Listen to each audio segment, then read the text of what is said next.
ಸ್ನೇಹಿತರೆ, ಚರಿತ್ರೆ ಮತ್ತೊಂದು ವಿಡಿಯೋಗೆ ನಿಮಗೆಲ್ಲ ಪ್ರೀತಿಯ ಸ್ವಾಗತ. ಇದನ್ನ ಕೇಳಿದ್ರೆ ಎಂತವರಿಗೂ ಮೈ ಜುಮ್ ಅನ್ನುತ್ತೆ. ಅಂತಹ ಭಯಾನಕ ಘಟನೆ ನಡೆದಿದೆ. ಮಧ್ಯರಾತ್ರಿ ಸುಮಾರು 12:15 ಇಡೀ ಅಪಾರ್ಟ್ಮೆಂಟ್ ನಿಶ್ಶಬ್ದವಾಗಿದೆ. ಮನೆಯವರೆಲ್ಲ ಗಾಢ ನಿದ್ದೆಯಲ್ಲಿದ್ದಾರೆ. ಆದರೆ ಆ 3 ಮಕ್ಕಳು ಮಾತ್ರ ಮಲಗಿಲ್ಲ. 3 ಅಕ್ಕ ತಂಗಿಯರು ಯಾರು ಮಾತನಾಡ್ತಿಲ್ಲ. ಅವರ ಕಣ್ಣುಗಳು ಕೇವಲ ಮೊಬೈಲ್ ಸ್ಕ್ರೀನ್ ಮೇಲೆ ನೆಟ್ಟಿವೆ. ಆನ್ಲೈನ್ ಗೇಮ್ ಒಂದರಲ್ಲಿ ತೀರಾ ಇನ್ವಾಲ್ವ್ ಆಗಿದ್ದಾರೆ. ಕಣ್ಣಲ್ಲಿ ನಿದ್ದೆ ಇಲ್ಲ, ಬದಲಾಗಿ ಒಂದು ವಿಚಿತ್ರವಾದ ಉನ್ಮಾದ ಇದೆ. ಅದೇ ಟೈಮಿಗೆ ಆ ಮೊಬೈಲ್ನಲ್ಲಿ ಒಂದು ನೋಟಿಫಿಕೇಶನ್ ಸೌಂಡ್ ಬರುತ್ತೆ. ಅದೊಂದು ಮೆಸೇಜ್ ಅಲ್ಲ, ಅದೊಂದು ಆದೇಶ. ಇದು ನಿಮ್ಮ ಕೊನೆಯ ಟಾಸ್ಕ್. ಇದನ್ನ ಮುಗಿಸಿದ್ರೆ ನೀವು ಗೆದ್ದ ಹಾಗೆ. 3 ಒಬ್ಬರ ಮುಖ ಒಬ್ರು ನೋಡ್ಕೊಳ್ತಾರೆ. ಯಾವುದೇ ಭಯ ಇಲ್ಲ, ನಡುಕ ಇಲ್ಲ, ರೋಬೋಟ್ಗಳ ತರ ಎದ್ದು ನಿಲ್ತಾರೆ. 3 ದೇವರ ಮನೆಗೆ ಹೋಗಿ ಚಿಲ್ಕ ಹಾಕೊಳ್ತಾರೆ. ಅಲ್ಲೊಂದು ಕಿಟಕಿ ಇರುತ್ತೆ. ಇಣುಕಿ ನೋಡಿದ್ರೆ ಸುತ್ತಲೂ ಕತ್ತಲು. 9ನೇ ಫ್ಲೋರ್, ಪಾತಾಳದಷ್ಟು ಆಳ. ಆದ್ರೂ ಒಬ್ಬೊಬ್ಬರಾಗಿ ಆ ಕಿಟಕಿ ಹತ್ತಿ ಹಾರೇ ಬಿಡ್ತಾರೆ. ಕೆಳಗಿದ್ದ ಸೆಕ್ಯೂರಿಟಿಗೆ, ಗ್ರೌಂಡ್ ಫ್ಲೋರ್ ನಲ್ಲಿದ್ದ ಜನರಿಗೆ ದಪ್ ದಪ್ ಅಂತ ಏನೋ ಬೀಳುವ ಶಬ್ದ ಅಷ್ಟೇ ಕೇಳಿಸ್ತು. ಹೋಗಿ ನೋಡಿದ್ರೆ 3 ಹೆಣ್ಣು ಮಕ್ಕಳು ಸತ್ತು ಬಿದ್ದಿದ್ದಾರೆ. ಶಾಕ್ ಆಯ್ತಾ? ಇದು ಯಾವುದೋ ಹಾರರ್ ಸಿನಿಮಾದ ಕಥೆಯಲ್ಲ ಸ್ನೇಹಿತರೆ. ಮೊನ್ನೆಯಷ್ಟೇ ಉತ್ತರ ಪ್ರದೇಶದಲ್ಲಿ ನಡೆದಿರುವ ಘೋರ ಹಾಗೂ ದುರದೃಷ್ಟಕರ ಘಟನೆ. ಅಷ್ಟಕ್ಕೂ ಮಕ್ಕಳು ಆಡ್ತಿದ್ದ ಆ ಗೇಮ್ ಯಾವುದು? ಅಷ್ಟೊಂದು ಎಡಿಕ್ಷನ್ ಯಾಕಾಗಿತ್ತು? ಮಧ್ಯರಾತ್ರಿಯಲ್ಲಿ ಅಷ್ಟೆಲ್ಲ ಆಗ್ತಿದ್ರು. ಯಾರು ನೋಡ್ಲಿಲ್ವಾ? ಎಲ್ಲವನ್ನ ಹೇಳ್ತೀವಿ ನೋಡಿ.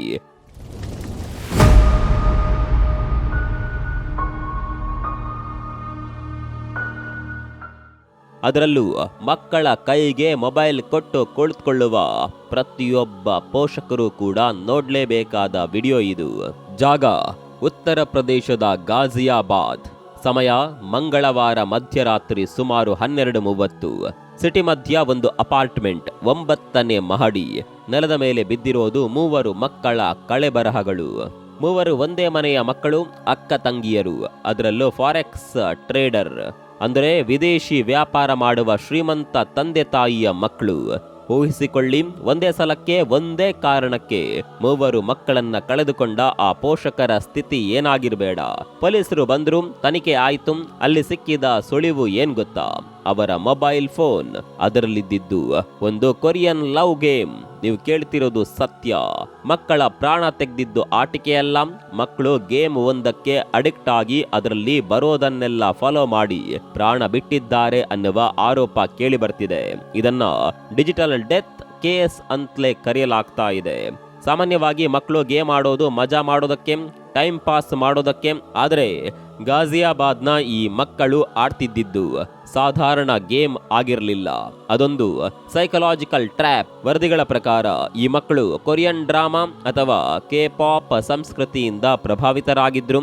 ಅದರ ಹೆಸರಿನಲ್ಲಿ ಬರುವ ಕೆಲವು ಆನ್ಲೈನ್ ಚಾಲೆಂಜ್ಗಳನ್ನ ಫಾಲೋ ಮಾಡ್ತಿದ್ರು. ಇದು ಹೇಗೆ ಕೆಲಸ ಮಾಡುತ್ತೆ ಗೊತ್ತಾ? ಮೊದಲಿಗೆ ತುಂಬಾ ಸಿಂಪಲ್ ಆಗಿರುತ್ತೆ. ನಿಮ್ಮ ಕೈ ಮೇಲೆ ಒಂದು ಪೆನ್ನಿಂದ ಬರೀರಿ.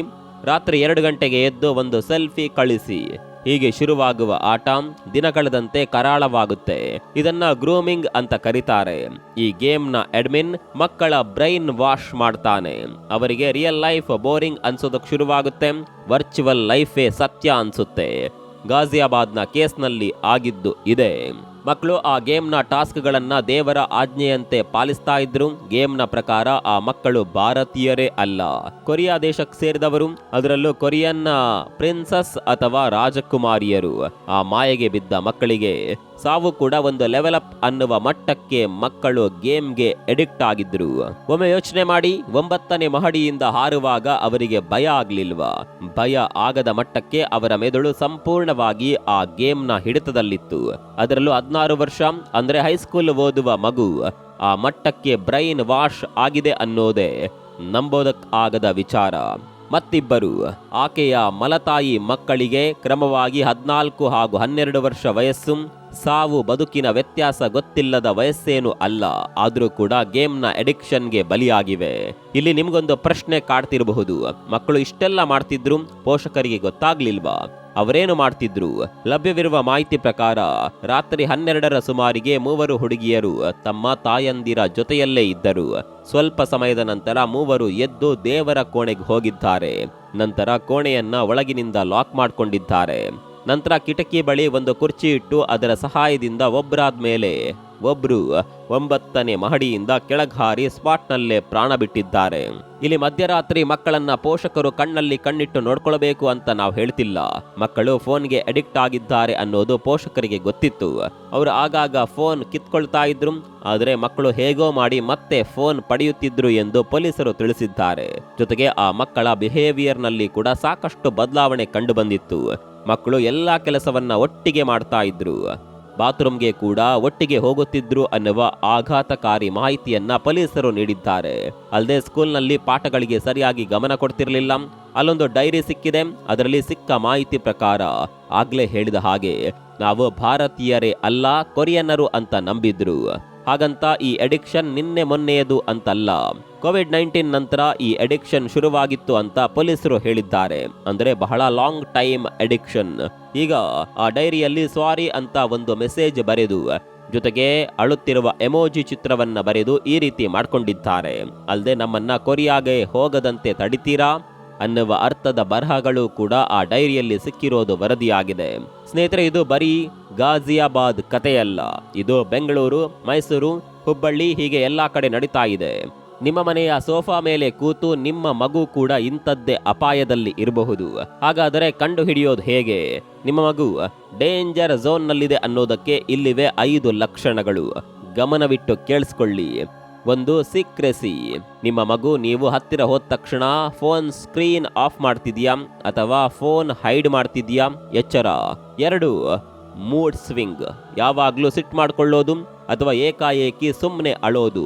ಡಿಪ್ರೆಷನ್ ಲಕ್ಷಣಗಳು ಕಾಣಿಸಿದ್ರೆ ನೆಗ್ಲೆಕ್ಟ್ ಮಾಡಬೇಡಿ. 3, ನಿದ್ದೆಯ ಪ್ಯಾಟರ್ನ್. ರಾತ್ರಿ ಇಡೀ ಎಚ್ಚರ ಇರೋದು, ಹಗಲಲ್ಲಿ ಮಲಗೋದು, ಕಣ್ಣಿನ ಕೆಳಗೆ ಕಪ್ಪಾಗೋದು. ಇದು ಎಡಿಕ್ಷನ್ನ ನೇರ ಲಕ್ಷಣ. 4, ಮೈ ಮೇಲೆ ಗಾಯಗಳು. ಕೆಲವು ಗೇಮ್ಗಳಲ್ಲಿ ವಿಚಿತ್ರ ಚಾಲೆಂಜ್ಗಳಿರ್ತಾವೆ, ತಾವೇ ಗಾಯ ಮಾಡಿಕೊಳ್ಳುವ ಟಾಸ್ಕ್ಗಳು ಕೂಡ ಇರಬಹುದು. 5, ಒಂಟಿತನ. ಫ್ರೆಂಡ್ಸ್ ಜೊತೆ ಆಡೋದು ಬಿಟ್ಟು, ಫ್ಯಾಮಿಲಿ ಜೊತೆ ಬೆರೆಯೋದು ಬಿಟ್ಟು 4 ಗೋಡೆಗಳ ಮಧ್ಯೆ ಇರೋದಕ್ಕೆ ಇಷ್ಟಪಡ್ತಿದ್ದಾರೆ ಅಂದ್ರೆ ಅವರು ಯಾವುದೋ ದೊಡ್ಡ ಸುಳಿಗೆ ಸಿಕ್ಕಿದ್ದಾರೆ ಅಂತ ಅರ್ಥ. ಜೊತೆಗೆ ಮಕ್ಕಳಿಗೆ ರಿಯಲ್ ಲೈಫ್ ನಲ್ಲಿ ಸಿಗದ ಮೆಚ್ಚುಗೆ ಈ ಗೇಮ್ ನಲ್ಲಿ ಸಿಗುತ್ತೆ. ವಾವ್, ನೀನು ಗ್ರೇಟ್, ನೀನು ಈ ಟಾಸ್ಕ್ ಮುಗಿಸಿದೆ ಅಂತ ಹೇಳಿದಾಗ ಮಕ್ಕಳಿಗೆ ತಾವು ಸೂಪರ್ ಹೀರೋ ಅಂತ ಅನ್ಸುತ್ತೆ. ಆದರೆ ಆ ಸೂಪರ್ ಹೀರೋಗೆ ಹಾರುವ ಶಕ್ತಿ ಇಲ್ಲ ಅನ್ನೋದು ಗೊತ್ತಾಗೋದು 9ನೇ ಮಹಡಿಯಿಂದ ಕೆಳಗೆ ಬಿದ್ದಾಗ್ಲೇ. ಗಾಜಿಯಾಬಾದ್ನಲ್ಲಿ ಆ ಅಕ್ಕ ತಂಗಿಯರು ಕೂಡ ತಮ್ಮನ್ನು ತಾವು ಸಾಬೀತು ಮಾಡೋದಕ್ಕೋಗಿ ಪ್ರಾಣ ಕಳೆದುಕೊಂಡ್ರು. ಅವರ ಸಾವು ನಮ್ಗೆಲ್ಲ ಒಂದು ಎಚ್ಚರಿಕೆಯ ಗಂಟೆ. ಸ್ನೇಹಿತರೆ, ಟೆಕ್ನಾಲಜಿ ಇರೋದು ನಾವು ಬಳಸೋದಕ್ಕೆ, ಅದು ನಮ್ಮನ್ನ ಬಳಸಿಕೊಳ್ಳೋದಕ್ಕಲ್ಲ. ಈ ವಿಡಿಯೋ ಮುಗಿದ ತಕ್ಷಣ ಒಮ್ಮೆ ನಿಮ್ಮ ಮಗುವಿನ ಹತ್ರಕ್ಕೋಗಿ ಅವರ ಫೋನ್ ತೆಗೆದು ನೋಡಿ. ಅವರು ಯಾವ ಗೇಮ್ ಆಡ್ತಿದ್ದಾರೆ, ಅವರ ಗ್ಯಾಲರಿಯಲ್ಲಿ ಎಂತಹ ಫೋಟೋಗಳಿವೆ, ಅವರು ಯಾರ ಜೊತೆ ಚಾಟ್ ಮಾಡ್ತಿದ್ದಾರೆ ಚೆಕ್ ಮಾಡಿ. No screen zone. ಊಟದ ಟೇಬಲ್ ಮತ್ತು ಬೆಡ್ರೂಮ್ಗೆ ಮೊಬೈಲ್ ತರುವುದನ್ನ ಕಡ್ಡಾಯವಾಗಿ ನಿಷೇಧಿಸಿ. ಗೂಗಲ್ ಫ್ಯಾಮಿಲಿ ಲಿಂಕ್ ಈ ಆಪ್ ಬಳಸಿ ಅವರ ಫೋನ್ ಬಳಕೆಯ ಸಮಯವನ್ನ ಲಿಮಿಟ್ ಮಾಡಿ. ಆ ಸಮಯ ಮುಗಿದ ತಕ್ಷಣ ಫೋನ್ ಲಾಕ್ ಆಗುವಂತೆ ಸೆಟ್ ಮಾಡಿ. Greyscale mode. Phone setting ನಲ್ಲಿ ಡಿಸ್ಪ್ಲೇಯನ್ನ ಬ್ಲ್ಯಾಕ್ ಅಂಡ್ ವೈಟ್ ಮಾಡಿ. ಬಣ್ಣ ಇಲ್ಲದಿದ್ದರೆ ಮಕ್ಕಳಿಗೆ ಗೇಮ್ಸ್ ಅಥವಾ ವಿಡಿಯೋ ನೋಡುವ ಆಸಕ್ತಿ ಕಡಿಮೆ ಆಗುತ್ತೆ. ಅಮ್ಮ ಬೋರ್ ಆಗ್ತಿದೆ ಎಂದು ಮಕ್ಕಳು ಹೇಳಿದ್ರೆ ಫೋನ್ ಕೊಡಬೇಡಿ.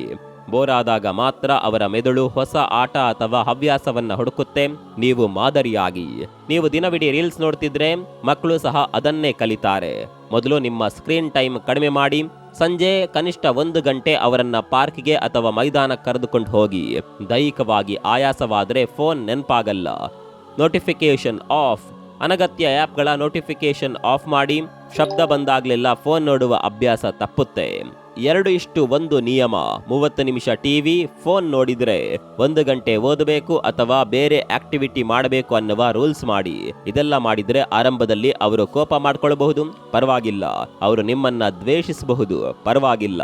ಆದ್ರೆ ನಾಳೆ ಅವರ ಫೋಟೋಗೆ ಹಾರ ಹಾಕುವ ಪರಿಸ್ಥಿತಿ ಬರೋದು ಬೇಡ. ಅದರ ಬದಲಿಗೆ ಮಕ್ಕಳ ಜೊತೆ ಮಾತನಾಡಿ. ಗೇಮ್ಗಿಂತ ರಿಯಲ್ ಲೈಫ್ ಹೆಚ್ಚು ಇಂಟ್ರೆಸ್ಟಿಂಗ್ ಅಂತ ಅವರಿಗೆ ತೋರಿಸ್ಕೊಡಿ. ಗಾಜಿಯಾಬಾದ್ ಘಟನೆ ಮತ್ತೆ ಮರುಕಳಿಸಬಾರದು. ಆ 3 ಜೀವಗಳಿಗೆ ಸಿಗದ ನ್ಯಾಯ ನಮ್ಮ ಜಾಗೃತಿಯಿಂದ ಬೇರೆ ಮಕ್ಕಳಿಗೆ ಸಿಗಲಿ. ಸ್ಮಾರ್ಟ್ ಫೋನ್ ಕೊಡೋದು ಮುಖ್ಯ ಅಲ್ಲ, ಆದರೆ ಸ್ಮಾರ್ಟ್ ಪೇರೆಂಟಿಂಗ್ ಮರಿಬೇಡಿ. ನೀವು ಕೂಡ ಈಗಲೇ ಮಕ್ಕಳ ವಿಚಾರದಲ್ಲಿ ಎಚ್ಚೆತ್ತುಕೊಳ್ಳಿ. ಮುಂದಿನ ವಿಡಿಯೋದಲ್ಲಿ ಸಿಗೋಣ. ಅಲ್ಲಿವರೆಗೂ ನಮಸ್ಕಾರ.